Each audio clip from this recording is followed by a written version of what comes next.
Good morning and welcome to another Writer's Morning Commute with Ashton Gaskill. While I haven't technically finished the last episode of Breaking Bad Season 5 in my rewatch, I only have half an hour left of the last episode, so I'm going to go ahead and do my final, for now at least, Breaking Bad commentary analysis. Before I even started my rewatch, I knew what this video was going to be about. Because, in my opinion, Breaking Bad is an excellent series that does some very wonderful storytelling things. But there was one problem I had with the last season that was big enough that I've always felt like maybe the series went a season too long. But there are some other ways you could have fixed this issue that we'll discuss later. The problem I have with Breaking Bad Season 5 is how disconnected the Aryans as the villains feel in this last season. For 4 seasons of fantastic, dramatic storytelling, we had this story of Walt and Jesse's relationship versus this, expanding and developing, but still the same core family of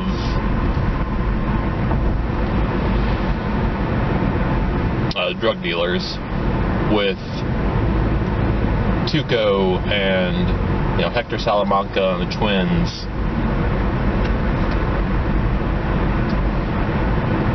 From the very beginning, Jesse ties Walt into that community and that family specifically. And every action has, repercussions because the family's coming back to, get their revenge or whatever. And even once you have them stepping up their game and joining up with Gus, he still has ties with that family. So, it's all still the same, interconnected group that's going on there. But that, of course, all comes to an end at the end of Season 4 when Walter defeats them. He teams up with Hector, despite the fact that they're enemies, but they have an enemy of my enemy is my friend arrangement to take out Gus. And Gus had already taken out the remaining of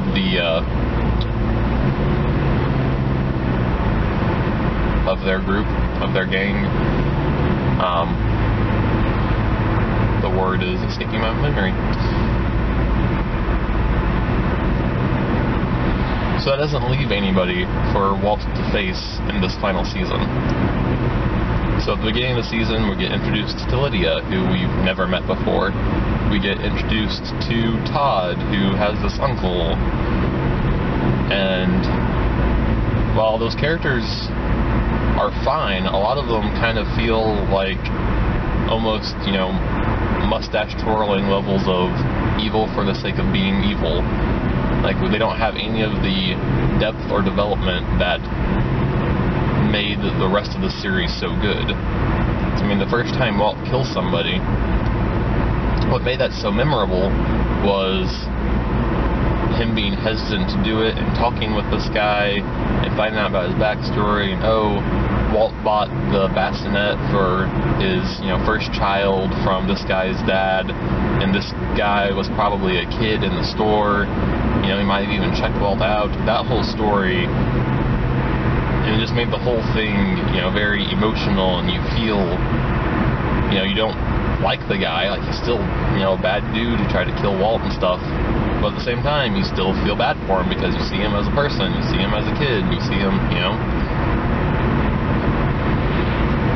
We don't get any of that with these new characters because they don't have time to be developed.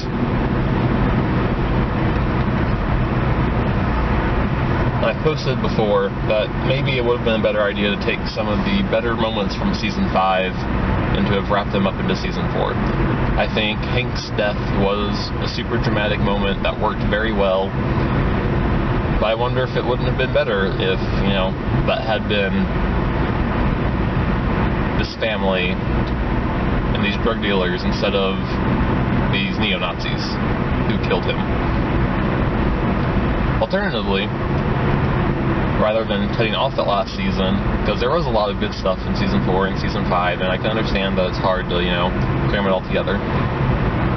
If they had outlined far enough ahead of time, they could have introduced us to some of those characters sooner. This is why I'm a very big proponent of outlining a project in its entirety before starting. Because if they just outline season by season, you get issues like this. Whereas if you outline the whole series overall, you can say, okay, these guys are going to be big players later, let's incorporate them into the story beforehand, and let's get them, you know, a little bit of build-up before they're vital to the storyline. So, I've enjoyed all these conversations about Breaking Bad. Thank you for riding with me, and I hope you have a great day.